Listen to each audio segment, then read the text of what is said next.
बहुत बढ़िया, दोनों घुटना मोड़ लो।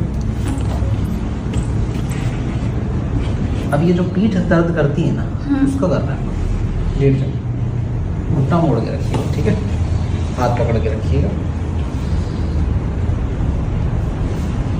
हाथ पकड़ के रखिए बस, रिलैक्स।